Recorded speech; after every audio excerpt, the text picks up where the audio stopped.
Who are we talking about today? H. Holmes. Okay. Did you want to start off with like early life jazz, or do you want me to? I can. I don't know though. Like, if what I have is accurate compared to what you have. I mean, I don't have that much on his early life. I was just more interested in stuff that happened later. That's fair. I just have. I don't know if it's brief. We'll go for it. Okay. He was. Let's see. Where do I want to start? He was born in 1861 in New Hampshire, named Herman Webster Mugget, if I'm saying that right. I think I heard Mudgett Mudgett. somewhere. I don't know. Either way, it's a great last name, and I don't know why he'd want to change it. I don't blame him for changing his last name. I would also change it. It sounds like a goblin. That's why I would change it. Let's see. I read, and there's probably no way of knowing that he was unusually intelligent very early on in life. That sounds like a fabrication. Well, if you're going to be special. He did like to lift himself up. Fair. I assumed there had to have been a level of narcissism with him. No. Yeah. No. Yeah. No. Okay. Probably every serial killer. Probably. Yeah. His family was apparently affluent in that he was very privileged. Okay. I think he was, I have it here somewhere, I think third born out of 5 kids. Yeah, that seems right. He had a sister, Ellen, and brother, Arthur, that were older than him. I don't have that much because I didn't figure all those siblings were important. Well, but just a fun fact. Yeah. One of several. Yeah. That was the thing back then, though. Absolutely. Pop them out. Just keep going. Yep. What else do I have? I have it here that his parents were devout Methodists. I don't think he followed in those footsteps, though. Doesn't seem like it. Yeah, I don't think so. Not knowing much about that other than I feel like they probably don't kill people like he did. I think it's frowned upon, but who knows? Should be. I also read, and then I read again, that maybe this is just a lie to fit him into a psychopath, that he would kill and torture animals as a child, which is just a common trait.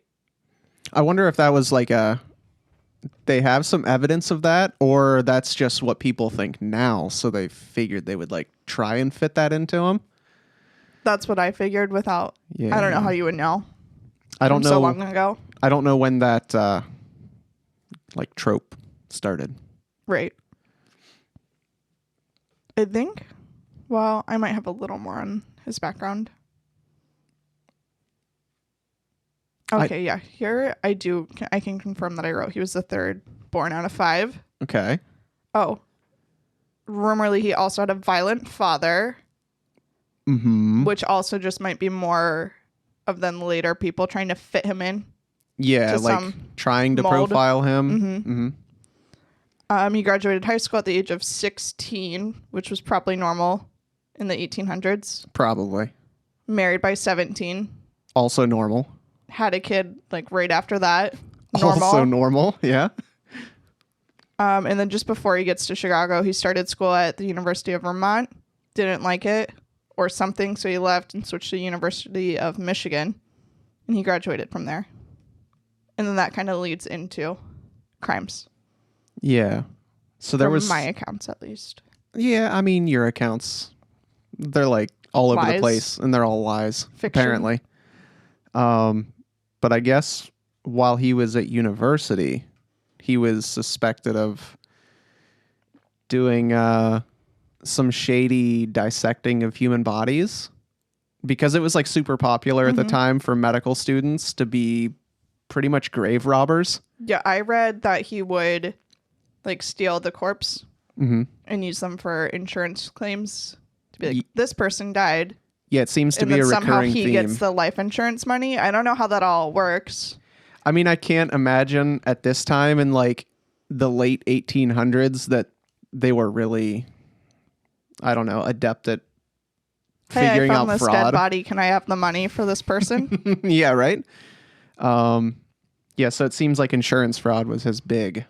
I also read, I don't know where I have it in my notes, that he would like dissect them and sell body parts on the black market. Yeah, like the skeleton pieces and organs. And that he also sent some of the skeletons, like sold them to other universities. Yeah. Yeah, because I guess like during that time, the medical profession, that was like the only way they could get bodies to like learn anatomy and all that jazz.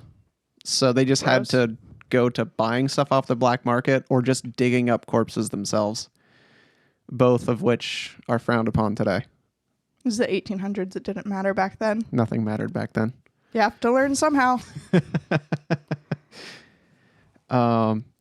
So speaking of getting married early, I have more information on that too. what do you want to keep No, going? you can go ahead. Fine. Okay, fine. His first wife was Clara Lovering. I only wrote first names. Okay. But yeah. They married in Alton, Illinois, which they had a son pretty early, Robert Lovering Mudgett.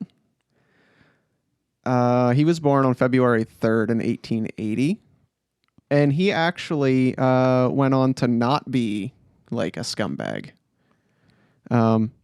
He was, at some point in his life, which probably closer to the end, he served as a city manager in Orlando, Florida. Fancy. So he wasn't a swindler like his dad. I didn't really read into his kids. The marriage between Clara and H.H. Holmes wasn't really great from what I read. Yeah, I read that he possibly was violent towards her. Yeah, I read that too. I also, though, just kind of assume any man in the 1800s was violent towards their wives. It was a different time. It was a different time. But maybe he was more violent than the rest.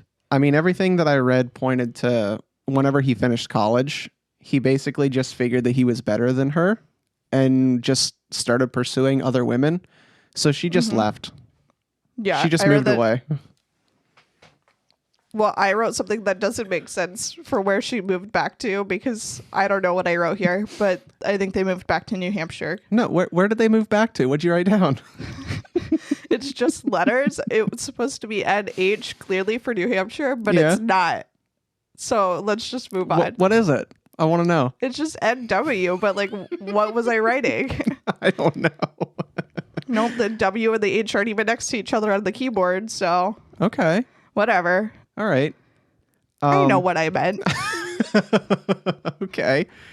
So I guess our man Holmes had a lot of relationships. He liked the ladies.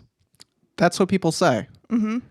But, to his credit, it did take him, 9 years to marry his second wife while he was still married to the first one.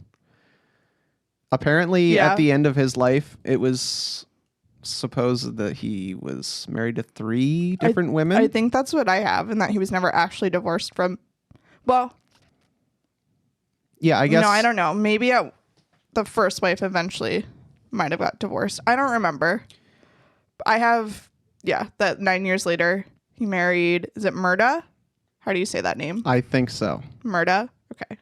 Her name is terrible. Murda Belknap? It's just a mouthful. I kind of like it. We'll just say Murda. Yeah. I read that he tried to file for divorce and claimed like infidelity on his first wife, but they couldn't prove that. So they're like, no divorce for you guys. Yeah. So then he still got married anyways. Yeah. But there was some proof too that he just put the paperwork into motion and that she may have never even been aware that it was going on. Because I don't think she was really interested in it because at the time divorce for a woman was not a good look. So maybe she just ignored it. I don't know. And then I have in 1894 he got married again, but he was still technically married to the first 2 wives. This time to, what is it, Georgiana? I don't know if I'm saying any of these names right. That will probably continue to happen. Now, is this the one that he met in Philadelphia? Somewhere in Pennsylvania? I think at that time period, he must have been in Philadelphia, if I'm correct. Wait, no, I have a note here that he meets her in Denver. in Denver. I don't know. It could be a lie I don't know how he got around so much. with his horse and buggy. I guess. Do they have cars yet? I really don't know. I don't know. That's pretty bad. I don't know. I mean, I'm sure they had like trains and whatnot back yeah, then. Yeah. Yeah, the railroad was a thing, definitely. I think that was the popular mode of transportation. Horse and buggy. Whatever, horse and buggy. Oh, I read something about him like stealing horses too and selling those for some kind of scam. Yeah, that's how he got arrested. Yeah. But we'll get to that later. Anyways, Whatever. just defending why I said horse and buggy. Okay. So I guess this brings us to him moving to Chicago? Chicago. Yeah. Okay. So he arrived in August 1886. Although some places where I looked at said that he was there in 1885. I probably have both because I just have conflicting information. Yeah, that's easy. The first place where I got research and information from says 1885. I didn't write down the month though, so I don't know. Okay. But this is important because this is the first time he started using the name H.H. Holmes, at least that we know of. He started working at a drugstore owned by Elizabeth H. Holton in Englewood, and then he would eventually go on to purchase that drugstore from her and her husband. Now, the speculation was that they vanished afterwards and that he murdered them, but then it was later found out that like they actually lived well into the 20th century. Actually outlived Holmes himself. Yeah, I have basically the same information from most resources. I read that the pharmacy, drugstore, whatever, was owned by whatever the husband was. He dies, leaves it to his wife. Holmes convinces her that he should buy it and run it. Then she goes missing. He claims she moved to California, but no one could confirm that. That was one thing that I read without knowing what's the truth. And then I later on read it was that pretty much neither the of them were ever dead. Right. But that they did sell it to him and let him run it. And also that the doctor of the family was actually Elizabeth. I never saw that, but Yeah, so there was one side of the story where Elizabeth was the doctor that ran the pharmacy. did you get that? I tried to ignore it. Sorry, I couldn't then. And that her husband was sick. And he came in and was, a stand-up employee and took some of the burden off of her so she could take care of her husband. And then after he purchased it, they moved away. But, what's actually... I like to believe that she was the doctor and that... I like that version too. Not all men just beat their wives at this point in time. It's hard to know. Maybe there were some good ones out there. Maybe. I don't think this guy was one of them, though. Well, no, the old doctor. Or not doctor. Holmes, though, sounds like a piece of shit. Right. Yeah. Yeah. Okay. So then he purchased a plot of land that was across the street from this pharmacy and then started construction on his famous hotel that never actually became a hotel in 1887. He definitely claimed it was a hotel, though. Definitely claimed. I guess everything that I have could be a lie, though. But let's say he claimed at times it was a hotel. Yeah, because there was a lot of money in just starting a hotel. And that was his whole gig. Could you imagine that you just own or have enough money to be like, I'm going to build this land and build a hotel? Yeah. And not be fazed by it. I know he basically stole everything, but he still had to start somewhere. So like all these weird stories, I just don't know where he got the money from to begin with. Selling dead bodies. I guess that he stole, and horses. I guess too, before he came to Illinois, he was doing the whole thing where he would buy stuff on credit, sell the stuff, and then never pay back the credit. I read in one spot also, I think I read about that too, but that he was at one point a traveling salesman. Okay. I don't know where that is in my notes, but it's coming to my brain.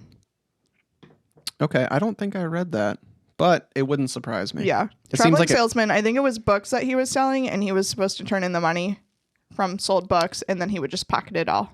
Oh, okay. It seems like that fits in pretty well then. Yeah. So anyways, he buys land, builds a fake hotel. A fake hotel, among other things, in that space. So, like, the first floor was like a retail space. Yeah, I was going to say, I have notes divided it up on floors, kind of, sort of. Okay. First floor, I just read that it was various stores. Mm-hmm. I think I don't know where I read it, but that it also had his own drugstore in there, even though it was right across from the other drugstore. Yeah, I don't know if that's true, because why would you open up a pharmacy right across the street from another pharmacy? Especially if you already own it. Yeah. I don't know. Yeah. Well, he does sell the other pharmacy at some point. I don't remember who. I don't think I have it written down anywhere, but I'm pretty sure he either sells the original pharmacy or he sells the pharmacy space within his building. I have no idea. I'm not quite sure. Probably should have written that part down. Doesn't seem as important to the story as a whole. Whatever. But the biggest money-making racket from his hotel definitely came whenever the World's Columbian Exposition was coming through. Mm-hmm. I feel like I wrote something funny about that. Do you want to share? No, I just wrote that in 1893, that was when he marketed it as a hotel, because people were coming to town. Mm-hmm. And I wrote World's Fair, celebrating Columbus' discovery, in quotations, of America. Just to give him shit, you know? It was the truth at the time. That's what they thought. Yeah. After Columbus, you know, killed all those Native Americans. Anyways. Allegedly. I also read that he seduced a lot of women to coming and staying. Yeah, it seems like most of the people that stayed were women. Right. Something about, I guess men didn't really take to him. They all found him kind of off-putting. It's probably his mustache. And the lazy eye / cross-eyed thing that he had going on, I guess. I didn't notice that. I only looked at like one picture of him, though. I just read a couple things. Like, I'm going to look up pictures he of never him. really... People always said that he never was able to look you in the eye. I mean, he was like a trickster and stuff, so he probably never wanted to do that because he was always lying. But I think it's just thought that he had something going on with his eyes. But I just looked up pictures, and this isn't totally relevant. But this one thing is a picture of him and Meghan Markle, and it says, is she a descendant of Jack the Ripper suspect H.H. Holmes? And that's a different whole story. Oh, boy. But just kind of Anyways, I just found that. I'm going to close out of that. I can't tell that he has a lazy eye from the one picture that's all over the internet. Well, that's fair. But he pretty much did a series of frauds and just swindled people out of money to make this entire building. Mm-hmm. And then to add on a third floor, which was in time for this fair, supposedly. He would just get people to invest in the construction. He would never pay the construction companies. He would have companies come in to like furnish rooms and even like entire floors, and he would never pay. But I don't understand how that worked, but that's what I read as well. I guess like you went in and he was like, hey, I need to do like this many rooms, and they would just bring the furniture over and get the payment later, or maybe it was like set up in installments. I don't know how things worked back then either. I don't. I also read, and I don't know if this is true, that the second floor where the construction people are doing the work, it had like over 100 rooms. Yeah, I read that there was just an absurd amount of rooms. There was like fake doors. Yeah. Well, with that information I read, let's see, trapdoors, chutes.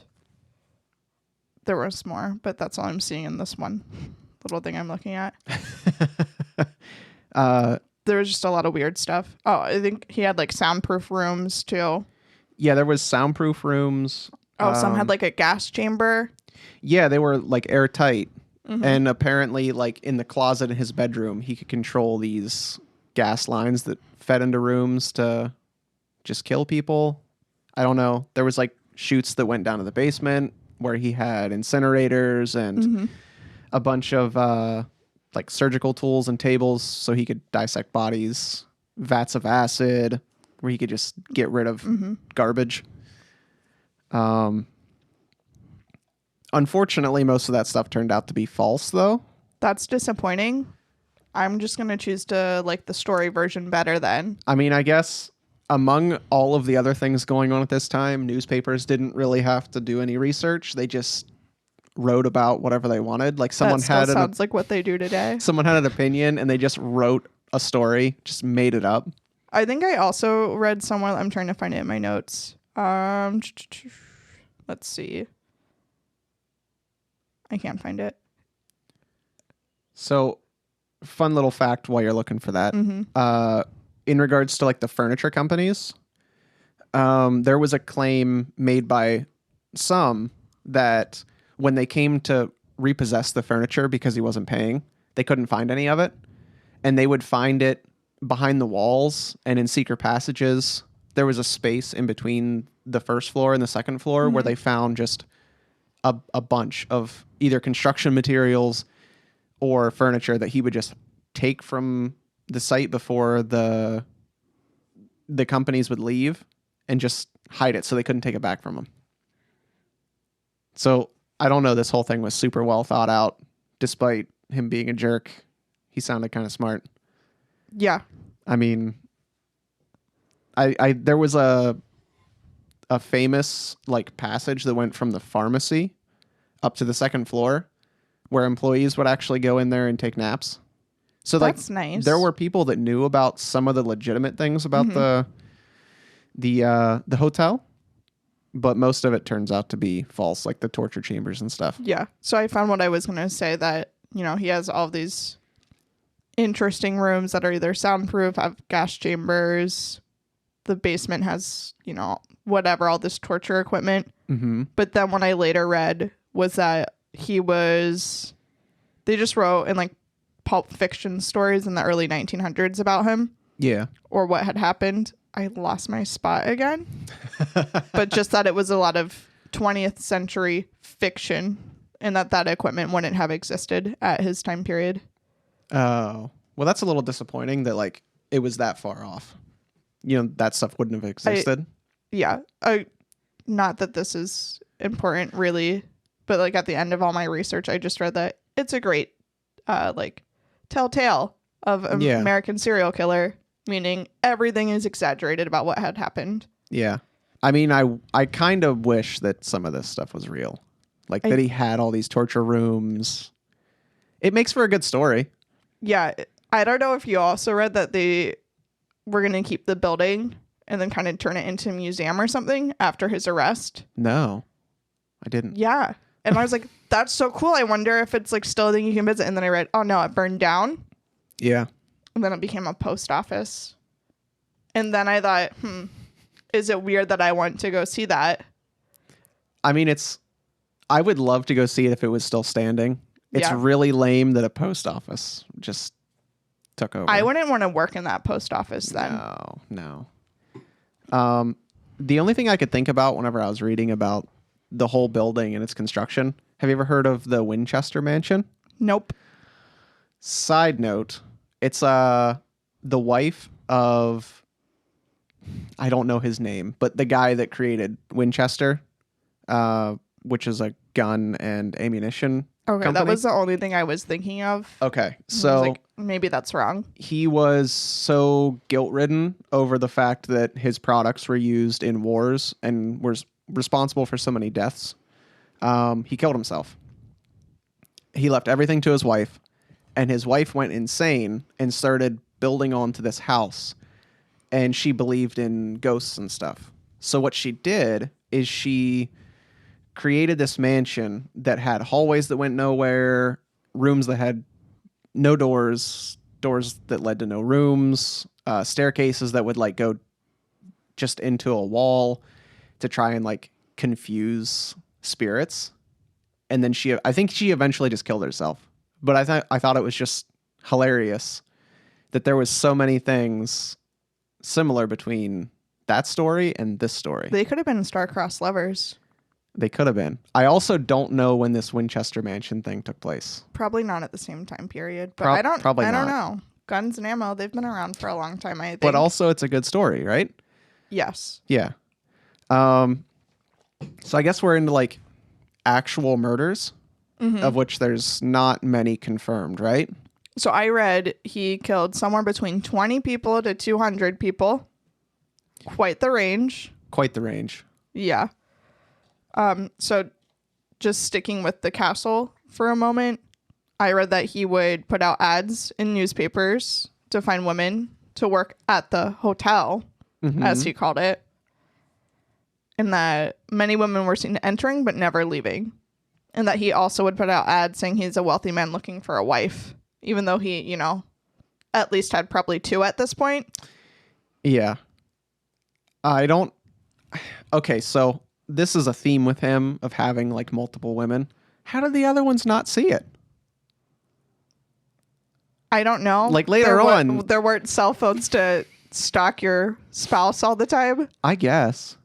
Although there is one of the women, before I forget, because I don't have this in my notes, he did actually rig up like an alarm system with a bell so he could hear his wife coming down the stairs into like the pharmacy area because one of the women that worked there he was having an affair with. Sneaky. Yeah, so he would hear the bell go off and then he would be quote unquote the busiest man in Chicago. I'm sure he was. Yeah. Because he just having all these affairs, didn't want killed to talk all to these his wife. people. Yeah. Running a pharmacy in a fake hotel. So actually this, if I'm thinking right, this Julia Smythe was his first confirmed murder. That's actually the woman that he was having an affair with. That was his mistress. Yep. So Julia Smythe and Ned Connor moved in to Holmes's building, and Ned started working for Holmes in his pharmacy, actually at the jewelry counter, because apparently at this time pharmacies were just like... I feel like it was just like a little store. Yeah, it's maybe what we would call a department store now. Right. Which I don't... Why would that be called a pharmacy back then? Just because they sold drugs? Was it like, hey, everyone has to go get drugs, they may as well get everything else here? It just seems weird that back in the day everyone took drugs. I guess. I mean, the drugs couldn't have been that good. Here's your aspirin. I mean, I feel like most people just like drank whenever something was wrong. The drugstore probably just gave you a shot of whiskey. Probably. I have no idea. The water of life. That's what they call whiskey. It's news to me. So Connor eventually found out about the affair between Julia and Holmes. So he just left. He just left his wife and his daughter Pearl to stay with Holmes. Eventually, Julia and Pearl vanished, actually on Christmas Eve. I was going to say, I have that they were last seen on Christmas Eve. There's no proof of what happened to her, but allegedly, Holmes was giving her an abortion and she died. That's also what I have, but just like a side note of the truth was never confirmed. I feel like someone that's... What happened to the daughter then? Right. But I feel like someone that studied medicine, even if he was mostly in a dissection, he probably had a decent understanding of a body. And I know it was a risky procedure back then, but I feel like... I think he for sure killed her, if that's what you're getting at. Well, I feel like he would have been kind of well equipped to do the procedure, right? So less chance of him killing her during that procedure. Why does he suddenly not want another kid? I don't know. I mean... Why not have another one to abandon? He'd be swindling for more people, and that's just harder. I guess. Who wants more work? Depends on how you define work. If it's murdering people, Holmes is all about it. Okay. I guess if it's raising kids, he says time to get an abortion and probably die. Fair. I don't know. Okay, now I have a lot of information on Minnie Williams. I have like one note on her, so Well, what's your one note? It better be good, because this story is amazing.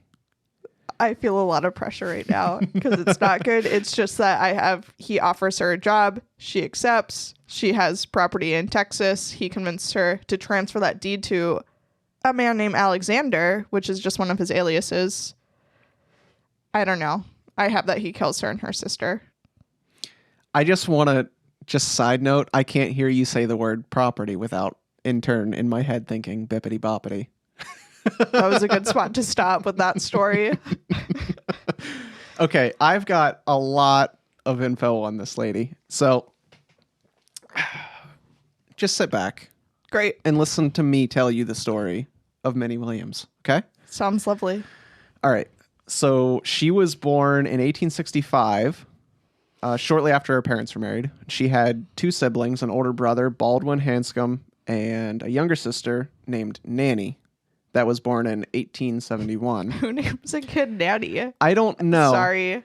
I don't know. I feel like it was common back then. There was like reports of her name being Annie or some other stuff, but I didn't even write her name. I just wrote sister. yeah, most of the things said Nanny, which is It's fine. It's just funny. it's fine.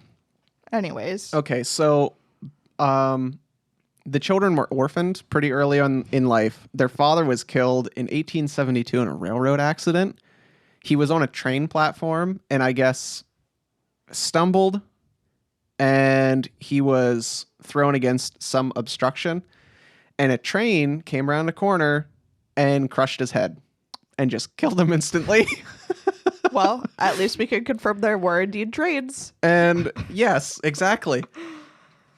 And then their mother died shortly after, like within 6 months. So the kids were split up. I don't know what happened to the brother. I couldn't find anything until like later on in life. Minnie went to live with their uncle, Dr. J.N.B. Williams. That's quite a name. I don't know what What's up with initials? I don't know what the initials stand for, but I don't really he care. just sounds really important. Say it again. Dr. J.N.B. Williams. I like it. Okay. He lived in Dallas, Texas. Ninny stayed in Mississippi with their aunt Lucy Marshall. And the two of them wouldn't see each other for at least 15 years. So Minnie's uncle then died in the late 1870s, and she inherited some property from him in Fort Worth, Texas. Then she went to live with John Purvis, and she started studying elocution. Is that how you pronounce that? I don't even know what that is. It's the study of public speaking. I and wouldn't have guessed that. pronunciating properly. So it's funny that I just don't know how to That pronounce is, it. yeah. This happened at Mansfield Male and Female College because I didn't know they had those back then. announcing that it's male and female is very progressive then. Sure is. Okay. People, just a summary of accounts from Minnie's early life. People said that she was artistically romantic, antisocial, but bright, and that she most likely hated men by the way that she acted. She rarely talked to guys.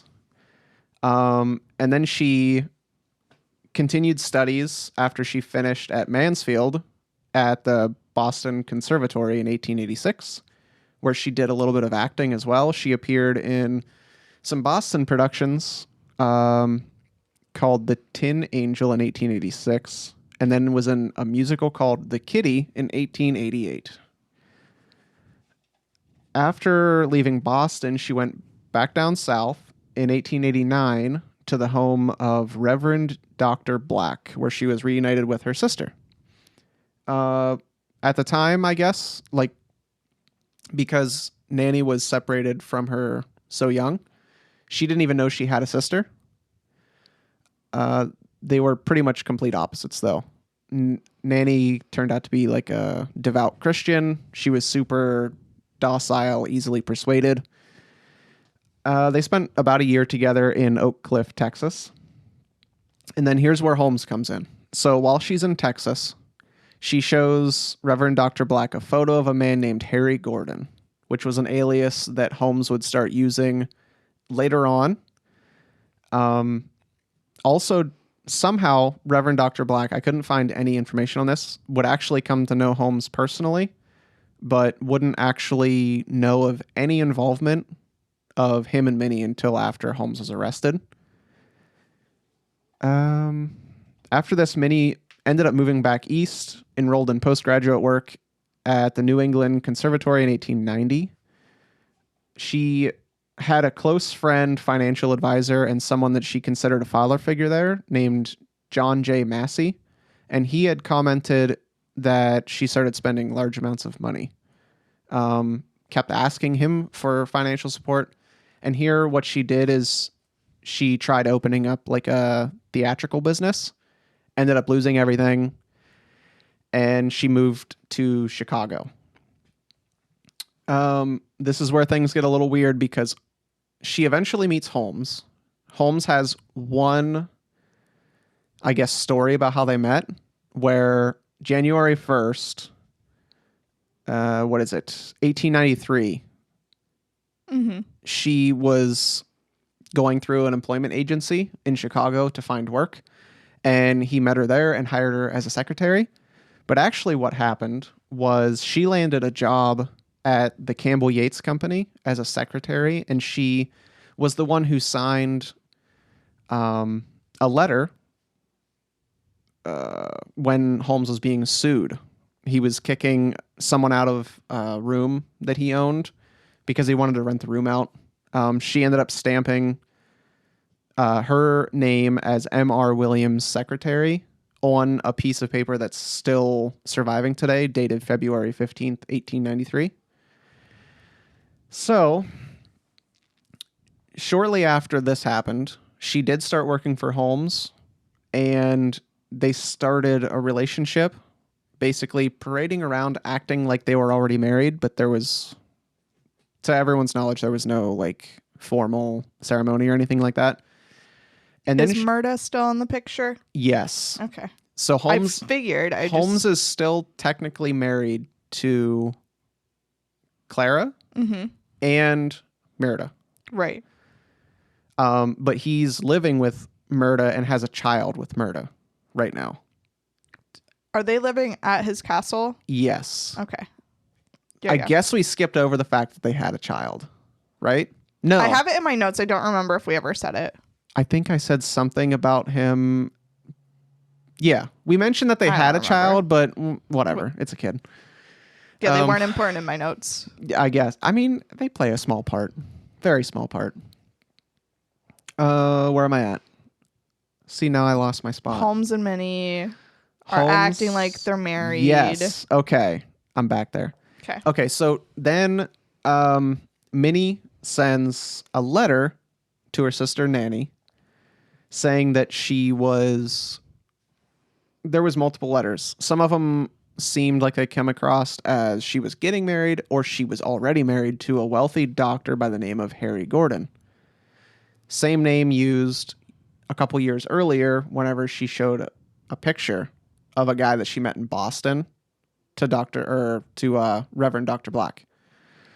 So don't know if they actually met in Boston or what. If it's a coincidence, no one really knows. But if she did know that this was not his name, because she kept calling him Harry Gordon, like to everyone in her family. So it kind of leads into that she knows about all of the schemes that he was doing because he would sign certain things. He never signed anything as H.H. Holmes. He would always use aliases. And Harry Gordon was one that he used a couple of times. Now, Minnie wrote then in late spring of 1893 to her sister, inviting her to Chicago before the World's Fair. And then after the World's Fair was over, they invited her to go on a trip to Europe. Apparently, Nanny really liked, what's his name? She calls him Brother Gordon. That's weird. instead of Harry Gordon, which is very weird. Wait, but did you say she was like really into religion or something? Yeah. So maybe it's that kind of factor. I guess maybe that played into it. I don't know. That's just what it makes me think of. So Nanny did come to Chicago in June of 1893. During this whole time, Holmes and Nanny Williams were, just like I said, like walking around acting like they're married. Meanwhile, Holmes was using Minnie's signature and getting Minnie to sign her name on like property deeds, contracts, stuff like this, which plays into stuff later. Mm-hmm. So there was a famous house that plays into this. It's just referred to as the Wilmette property. It's just in a different town from his hotel. Construction started on it.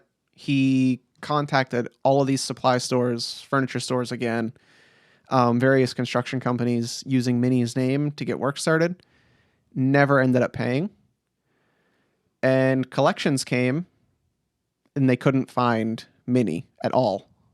And here Holmes had moved Minnie and his sister to a different apartment owned by Joseph Oker. This was like days before the World's Fair. Minnie apparently went on a day trip to Milwaukee, and Holmes took Nanny to the fair. I guess they had a great time. They rode the Ferris wheel. Whatever. That's what she said. Good for them. Okay. That was on July 4th. July 5th, Oker, the guy that owns the property, saw the two sisters talking out front of the residence. And that was the last time anyone ever saw of Nanny Williams. Ever. They're dead. Just her. The next day... Oh, okay. Yeah. So Minnie's not dead yet? Minnie's not dead. The next day was the last time anyone ever saw Minnie. No one ever found anything about her. Now, the next day, on July 6th, there was a bunch of transactions made in Minnie's name regarding the ownership of what they call the Wilmette property, which was the house that was signed under her name. Technically, she was title holder. So Oker, the guy that was renting the apartment to them, went in and saw that everything was just gone. And there was a letter from Henry Gordon saying that they no longer needed the residence. He could tell that everything was taken out of it, like super hastily. Just, it was kind of a wreck. Like they left stuff behind. There was a trunk of Nanny's belongings that showed up at the post office and went unclaimed for a year. And to top it all off, the Wilmette property was used for Myrta and Holmes's child. So she moved in, their family moved in, like all of them, and she never knew that the title to the property was to some woman masquerading as her husband's wife. That's really funny in a bad way. Like if I was Myrta and I found out, Holmes would probably be dead. Yeah. Yeah, it wasn't good. It wasn't good. The balls he had. I mean, to pull off something like that, I don't know. Like, you just have to go for it. Right? He must have been really good at manipulating people. I guess. Okay. You're up. What do you got? Okay, so I think I have for what's next, kind of in the timeline, is the whole like scheme he has with, if I pronounce his name correctly, Benjamin Pizell. How do you say that? I don't know how to pronounce that. I heard a video either. and it said Pizell, but I don't know how the T factors into that. I think that sounds... Maybe it's Pitzel. I don't know. It doesn't matter. We could just call him Pretzel. Benjamin Pretzel. So, unless you have anything that happens really before that time period. Not really. Go for it. Okay, I'm also trying to see if I have the information of how they met. Because I feel like I remember putting that somewhere, but maybe I didn't. Because I just kind of jump into that story. I have information about him, but not about them meeting. It's just stuff that happens later on. Yeah, I don't... Maybe... No, I'm not finding anything. I feel like I found information saying that he was like an important person with in regards to like his schemes, but I didn't find much that took place before like the end incident. Right. Well, they're friends at first, you could say. I mean, until he dies. They're probably no longer friends. You never know. Anyways, Holmes has some grand idea to get Benjamin Pidzel to fake his own death, and then they can collect the insurance money, they can split it, all as well. In which, from my reading, Holmes originally had that idea for himself to fake his own death. And that is at the time that he's in jail for a different related or an unrelated fraudulent scam he did. Which that's where I read it was because he was stealing horses. I don't know. I have here that he was incarcerated for selling mortgaged goods in St. Louis, Missouri. Is that horses? I don't know. I don't know where I found these horses. The horses... Is that just something else? No. The horses are the second arrest. Okay. Well, Yeah. then my timeline is probably just messed up. This was a short stay in prison. All right. Yeah. Anyways, he's just all about getting life insurance money. Yeah. Let's just leave it at that. Okay. He's like, let's fake our own deaths. But Why I don't not? know. I think I read that the insurance company caught on to his ideas and it wasn't going to work. So he tells his friend, Ben, to fake his own death. He masterminds the plan. So he's like, we'll just split the money. If I was Ben, I would have been like, that's fucking genius. I'm going to go off on my own and do this. Bye. Be a bad friend. Yeah, right. That's what he should have done. That way you don't have to split anything. Or maybe don't fake your own death. I don't know. But who wants to get a real job? Well, I know a few people who don't. And just for the figure, what I read, they would have collected $10,000. That's what I have. And I'm sure that was a bunch of money back then. I don't know what it translates to in today's world. But probably a lot. So let's see. Wait, do you have anything on the deal that he struck up while he was in prison? Holmes? Yeah. Maybe, but it sounds like I don't know it off the top of my head. So when he was in prison, he came up with that scheme, Right. but he ended up talking to a guy named Mario Hedgepeth, who was in prison for about 25 years, and actually gave Holmes the name of an attorney named Jephthah Howe, I guess is how you would pronounce it. I don't know. I didn't write that down. Jephthah is I a have strange little bit. name, and it doesn't feel right. I like it. But that's what it says. But this was the lawyer that like was in with them, and they were going to do this insurance fraud thing altogether. Right. That's when I then read that his insurance company, they just like became suspicious of his plan or something. Yeah. And so it didn't work out. Right. So then he's out of jail, goes up to his friend Ben, was like, let's do this, but you have to fake your own death. Let's do it, but you're up. Right. Yeah, he convinces his friend to fake his own death. His plan is that then the guy's wife, I don't think I have her name anywhere. I'm not sure if it's super important. Her kids come into the story later, but anyways, that the wife would collect the money. They could split it then. And I believe at this point they're now in Philadelphia.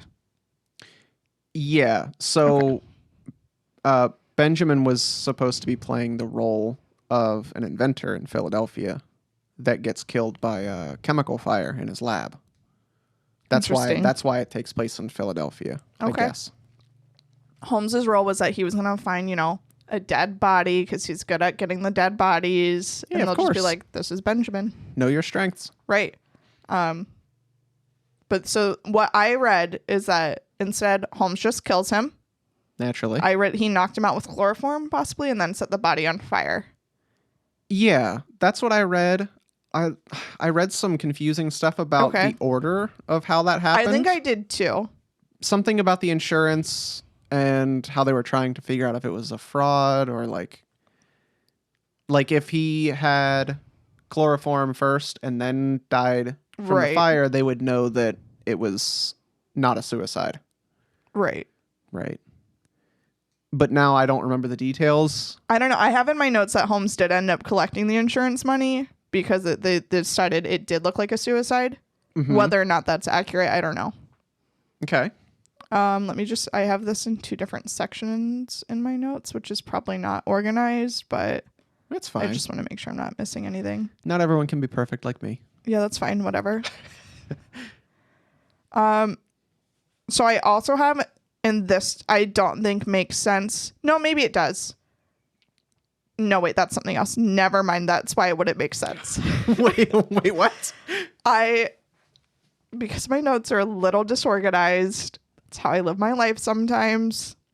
I almost read about how he kills Ben's son and merge that with Ben. That's a different story. We'll get to that later. Yeah, that's a little later. Sorry, I'll calm down. Okay. It's a Starbucks. Yes. It was that or I would have fallen asleep and not have come over. So, Okay.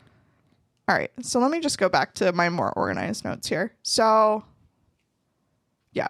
Kills Ben, knocks him out, gets the money, looks like a suicide. So then he goes to Ben's wife. I don't know. Maybe he did give her split of the money.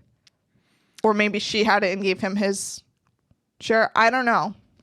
Yeah, I don't know exactly how that worked out. I read that she is still under the impression that the plan was he faked his own death, not that Holmes had killed him. Yeah. And I think he claimed that he went to London to go hide out. I don't know if there's a London somewhere more nearby or if he's just talking about London over in Europe. The London. You know? Yeah. Seems rather quick to just disappear there. Yeah, right. So I read that he manipulated her into being like, let me take 3 of your 5 kids. Yeah, which how The does that middle happen? 3. I don't know. I don't know what the context of that situation was, but she clearly was like, yep, here you go. Well, that backfired. She kept big time. the oldest child, and then the youngest was still a baby, I believe. Yeah, that seems right. Yeah. I don't have the age of the other 3, but they're children. Mm-hmm. So he starts traveling around with these kids. I don't know. I feel like I read that he must have I think the girls were found in Toronto. So yeah, at some point gets to Toronto. Yeah. Which I guess isn't too far from Philadelphia if you think about it. No, not really. But, when you're going by horse and buggy. Listen, back then, it took forever to get anywhere. I'm surprised he did this much traveling. I didn't know people did that back then. Yeah. Maybe he had supernatural powers and he just I don't know. But now I'm thinking of when I'm not good with old history. okay. What were those big Obviously, horse and wagon buggies. things that they used to travel across to the west? You know what I'm talking about? Wagons? It's like a big wagon with I don't know what they're called. They probably are with more evolved. the white covering over top Yeah. and What time period Little is House that? on the Prairie Yeah. type shit. Yep, that's what I'm thinking of now. I'm sure we're Oregon way past Trail? That. I think- that's what I'm thinking of, the Oregon Trail. I think we're way past that. Anyways, back to the story.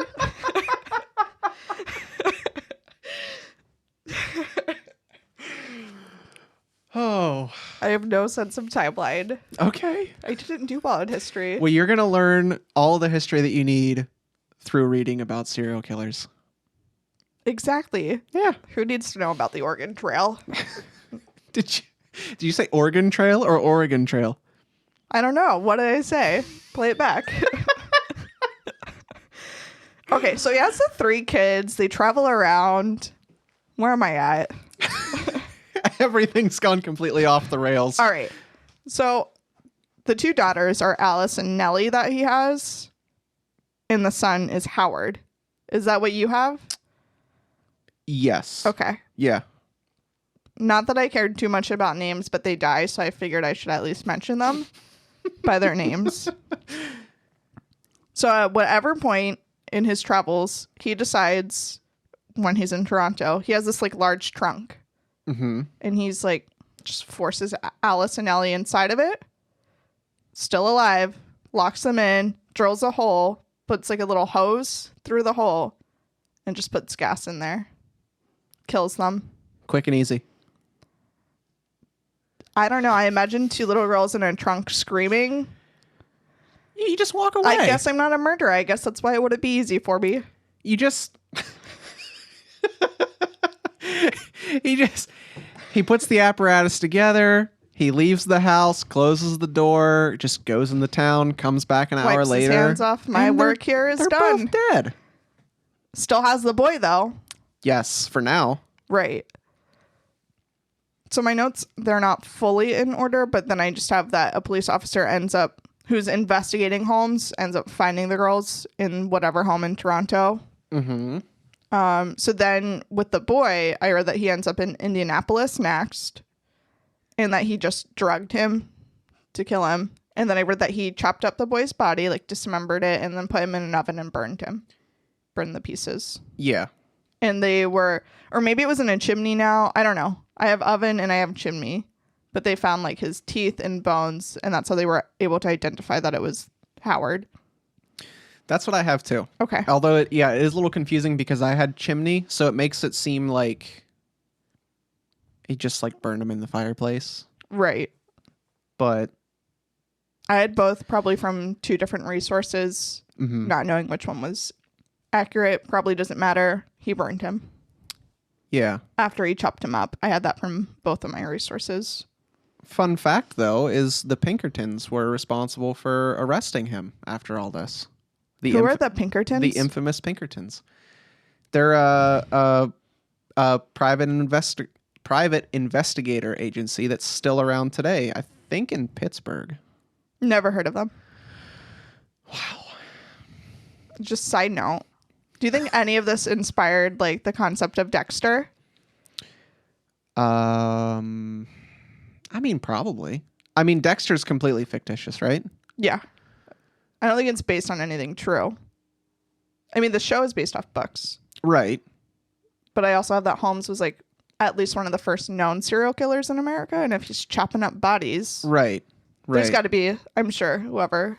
I think Jeff Lindsay wrote the Dexter series. Okay, so do you think this guy was the first person to kill someone, just chop them up into pieces, though? No.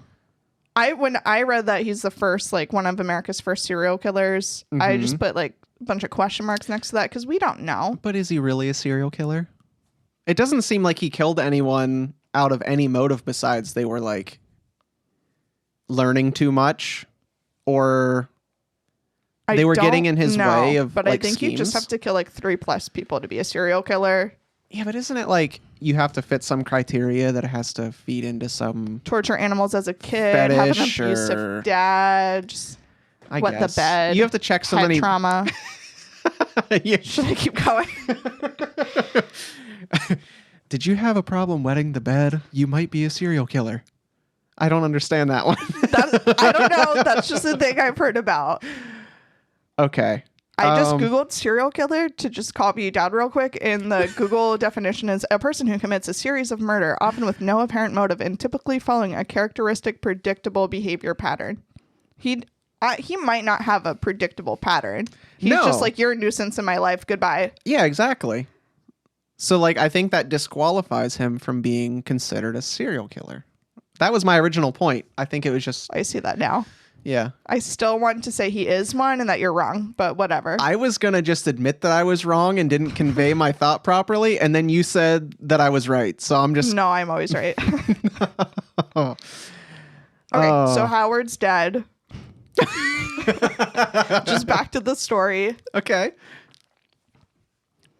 I don't know exactly what happens next. In my notes, at least, I have that his killing spree ends when he is found in Boston then in 1894. Yeah, but that the children weren't found. Okay, whatever, by the Pinkertons, but Listen. that these children weren't found until the next year during the investigation, and then that led into the investigation of his murder castle. Yes, that's what I have too. Okay. And then this is where he was put on trial for the murder of Benjamin. How are you pronouncing it? Pizzelle? Pizzelle? It sounds nice and majestic. Benjamin Pretzel. Pretzel. He was found guilty and sentenced to death. But at this point, Holmes confessed to 27 murders in between Chicago, Illinois, and Toronto, as well as some attempted murders. Yes. I don't know if this somewhere lies? Is that what you have? Yes. Somewhere lies because some of the people that he claimed to have killed were still alive. Yeah. I have the one person somewhere in my notes specifically. I don't know where. It was someone he went to school with, I believe. Oh. And that was just one of that he clearly didn't. Yeah. Maybe I didn't even put it in my notes. Wasn't it someone that he was supposedly in those like grave robbing cadaver schemes with that may have just been fabricated? I don't know. Did I just make something up completely? I have no idea because I thought I put it in my notes and I don't think I did actually. I think it was like, that's not important. Okay. Well, you're obviously just lying then. Yep. Just like half of the story so it fits the theme. And I don't know if there's any truth to this or if this is how the world works, but I'm not quite sure. But apparently a newspaper paid Holmes when he was in prison for his confession. I also read that. $7,500? Yeah. That's a lot back then. I feel like that seems like a lie. It seems like a lie, but it also says that he lied about almost everything about himself in his confession. Right. But I feel like modern day serial killers also would just confess nonsense. Yeah, but this whole story is just lies stacked on lies. He's like, they can't get me if I just keep lying. I guess. They did, though. They killed him. Unless you believe the conspiracy theory that he's Jack the Ripper. I mean, I didn't go down that rabbit hole too much. I didn't either. Because I don't believe it. That and because we want to talk about Jack the Ripper sometime, right? Of course. Okay. All right. So unless you want to talk, I'm going to go back to talking. I mean, we're almost done, so you just keep going. Okay. So I think he's back in Philadelphia where he is being charged or he's found guilty of the death of Benjamin Pizzelle, whatever. Pretzel. At this time, they haven't linked him to killing the children. I don't think they know that information yet because I think he's found guilty in 1894. The kids aren't found until the next year. He's eventually found guilty of that, I have. Then that's when he confesses to whatever random murders, but he's just saying whatever he wants to say. I read that he gives some weird contradictory statements. Mm-hmm. He claimed innocence, and then I read he claimed he was possessed by Satan. Yeah, that seems to be, from what I read, that was like a recurring thing for him, where he would just say that he was possessed by Satan or born with the desire to do bad things or to do evil. Yeah, I don't know at what point he says this, but I have a quote that was on like 3 different websites I read about him, and I just liked it. He said, "I was born with the devil in me. I could not help the fact that I was a murderer, no more than a poet can help the inspiration to sing." Maybe he was the theatrical one. Maybe this whole thing was just... He's a little bit of a poet there. Yeah. I lost my spot now because I wanted to read that quote. Okay. I'm almost there. Are you good? Yeah, I guess just the next thing I have is that he was hanged in Philly by May 7th, 1896. And so he asked for the coffin that he's going to be buried in to contain cement, and he wants it buried at least 10 feet deep because he's worried about grave robbers. Yeah. Probably because he was a grave robber. Exactly. Yeah. Did you see that his body was dug back up, though? Yes. In 2017? And this is why I don't believe the Jack the Ripper theory. Yeah. That probably makes it pretty hard. Yeah. Well, just because, so the Jack the Ripper theory was that he escaped his execution, and then Jack the Ripper, that was in London, right? Yes. So he would have had to travel. You probably took the boat to get over their plane jet. Somewhere I think there the was like education system failed me. I'm pretty sure at this time it's safe to say they were taking boats. All right, he takes. They just took a Zeppelin over the sea. But I read that it was not until 2017 that people were like, let's figure it out. Let's dig up where he was buried. Mm-hmm. So they dig him up. Since he was buried in cement, his body didn't decompose, or at least not properly. Like his mustache was still intact, is what I read. That's amazing. That's probably the best part of him. Yeah. I don't know. Fun fact, morbid fact, I don't know. But they were able to identify him as H.H. Holmes because of his teeth. And then they reburied him again. Yeah. So it doesn't seem likely that he was Jack the Ripper then. It doesn't seem likely, but you never know. His spirit could have left the ground. Yeah. Yeah. Okay, so I just want to know. They had to have records of like dental records and stuff to match it. What's the likelihood that stuff that they had was fake? I don't know. Because he faked so much other stuff. I was just going to Maybe even he ask is if they had dentistas back then. Dentistas. I have a hard time believing anything existed in the 1800s. It wasn't that long ago, though. It's 2020. It's 2020, but how long do people live? Depends on the person. Okay, average life. What do you think? Like how? I don't know. How Probably old is like an old person? These days, like 80 plus, 90. 80 plus. Unless you're in poor health. And how many years is it from when did he die? 1896 to 2020. I can't do math. 124 years. Okay. 124 years. If someone lives like 80 some years, that's only two people. Yes, I see your point. I did. This stuff only happened a couple of people ago. People were in their horse He could and have been my buggies. great-great-grandfather. Exactly. See? It all seems so I much. offend my grandparents all the time. It's fine. Okay, well. Or not. I don't know. So he's dead. We covered that. I have some random notes. I don't know if you have anything else you want to add. Not really. Most of my side note taking was taken over by the Minnie Williams stuff. The only thing that I wrote down that I was excited to see was about the movie. Me too. Yeah. The one that with Martin Scorsese or whatever his name is that he's directing. Yeah, that apparently Leonardo DiCaprio is going to be portraying Holmes. I wrote that in my notes and I have a comment like, is it weird that I'm excited for that? Yeah. That movie's going to be good if he's the director and if Leonardo DiCaprio's in it. Like, yeah. Yeah. He'll pull off that mustache somehow. All I know is he better because, every picture that I see of Holmes, that's his defining characteristic. Are movie theaters ever going to open up again, though? Probably not. I'll just stream That's it. fine. I like the movie theater. It's okay. Only if there's a good movie, though. I have to go to the movie theater like a couple days after a movie's released on like a Tuesday when no one's there. That's fair because in our area, Tuesday is like, now it's like 5:50 movie night. That will probably never be a thing again. They're going to be like, Probably everyone not. pays full price. Yeah. Certain At least things for are fun to go on opening night. No. Like what? You got to stand in line. You got to deal with all those people. Not if you're me who makes... Okay.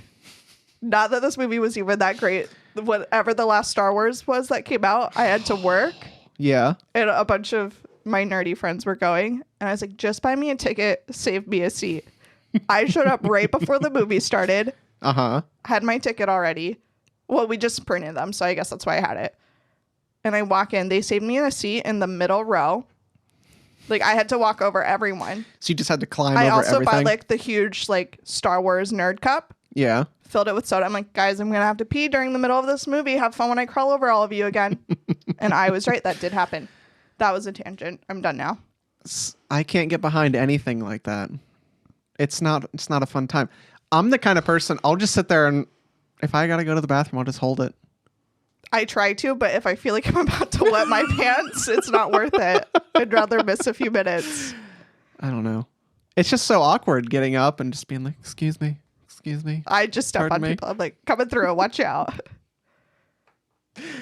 All right, well, that's fine. And then it's embarrassing when you have to run across the theater because you come out, I'm pointing, whatever. But you have your jingly keys on your belt loop, and then you're just jiggling as you run by. I can't wait to go to the movie theater again. Oh, wow. So I have just some random, I don't want to call them fun facts because probably nothing about this is fun. No, keep them as fun facts. Fun facts. So the murder castle had a caretaker, I read. Oh? Yeah, I read. It just said his name was Quinlan. I don't know if that's first or last. That's all I saw. Okay. So he ends up, after Holmes is hung, this guy... Hanged. Okay, whatever. This guy, I read, he said the mysteries of the castle would never be explained, and then that he was so haunted by it and he was suffering from hallucinations about it, he just ended up committing suicide himself. That's the perfect ending to that. That was morbid. Okay. So about the castle itself. So it was set on fire in 1895, but let me find in my notes. I have more about, because they were going to like make it a museum or something. So they were, after he was hanged, the castle was slightly remodeled and it was going to be an attraction site called Holmes Horror Castle. Original. Right? They should have just called it the Murder Castle because that's what I people like called that. it. Yeah. Yeah. Hey, you want to take a day trip to the Murder Castle? Yeah, it's Sure. so much better than that tongue twister. Yeah, I couldn't pronounce it. But it ended up burning to the ground before it was ever opened. So that's suspicious. Mm-hmm. A little investigation into it. It was clearly set on fire. I think they found like gas cans, stuff like that. I don't know. Maybe it was one of those wives. Who knows? Maybe it was all of them. They They all were were just like, yeah, fuck this place. yeah. I don't know. I don't think they ever figured it out. Maybe they didn't look into it too much. Okay. The building, though, like, it didn't completely burn down. Enough was survived that's when they just made it into a post office. They were able to build it back up. Or maybe I'm reading now, they tore it all down, then built into a post office. I'd I don't like know. to think That's that what they it became just. then. I'd like to think they kept the existing structure, but I don't know. I don't know either. But for sure, that post office was probably haunted. Probably. Wait, do you believe in that? I don't know. I go back and forth. Depends on the day. Depends on the story. Okay. In general, I want to say don't believe in haunting, but I also have a weird, I don't know what it was, and I just don't want to believe that like a rodent ran across me. Oh, you had an experience. Do tell. Okay. So I'm like 16 years old. Me and my friend were going to go to the Vans Warped Tour. Totally. It wasn't a thrilling experience when you're 16 Mm-hmm. until you're too old to go and you keep going. But her grandparents lived outside where we were going to stay at. So her mom was like, we're going to drive up there and spend the night and not let these two teenage girls just do a whole day trip on her own because we're not trustworthy. We have to sleep in the basement. There's one couch. My friend claims the couch. I have to sleep on the floor. Obviously. Who's going to give up the couch? I would. I'd be like, yeah, you sleep on the floor if I could. But I was like, okay, whatever. I don't care where I sleep. I'm 16. Okay. My hand's like out on the floor. I swear I feel something like touch my hand. And so I immediately hide my hand back. I look at my friend. She is sound asleep. Okay. And I'm like, maybe there's a cat here. Uh-huh. There was no cat. They had no pets. And I don't want to believe that it was a rat, so I think maybe a ghost touched me. It might be a defense mechanism. I don't know. So you would rather believe that there's a paranormal something going on instead of just a rat touching your hand? How freaky would that be if a rat touched only your hand? But it felt like a hand just like... It just I don't know how to just describe this just motion I'm doing. it just grazed your palm? Yeah. Was it the palm? Yeah. And like my hand was out flat. See, what you should have done is as soon as you feel something on your palm, you close your hand No, I do not want to hold on to that paranormal and you start activity screaming or that rat. and you start pulling on it. You know, you'd have your I answer. have way more morbid things that not just like a sixth sense kind of thing. I'm not going to share them right now. Wow. It's like too far for other people to hear, Okay. you know? Down the road or just never? I'll tell you later. Okay. Now I'm excited. Just can't be recorded. Okay. Do I have... Oh, just one other fun fact or pop culture thing. I have not seen this, but apparently American Horror Story Season 5, which is just called Hotel, is Yes. based off Murder Castle. I've seen that and it's great. Again, I've watched more of the show now. I watched like 5 minutes of season 1 and it scared me too much that I stopped watching it and was like never again. Mm-hmm. And then I watched a later season, part of it, that was less scary. It was just annoying. It was not Hotel though. That sounds frightening. I'm sure I couldn't handle it. I mean, let's be clear. It's very loosely based off of the actual events or supposed actual events. But still, it's good. I probably won't watch it. Probably not going to be as good as the movie that's No, supposed to I'm be sure the coming movie out. will scare me too, but for some reason, I'm like, yeah, can't wait for that. It's probably just Leonardo DiCaprio. Totally. He's a good actor. He is. I'm not going to argue. I want to see it. Yeah. Is that the end of H.H. Holmes? I think so. I just have a lot of random notes that don't make sense anywhere anymore. I think Everything was a lie somewhere. Yeah. Maybe not everything. Wouldn't it be crazy if like the cool stuff was not a lie and everything else was? Yeah. Like maybe all the resources that are like, hey, this is the truth about what happened. You don't listen to anyone else and it's just the boring story.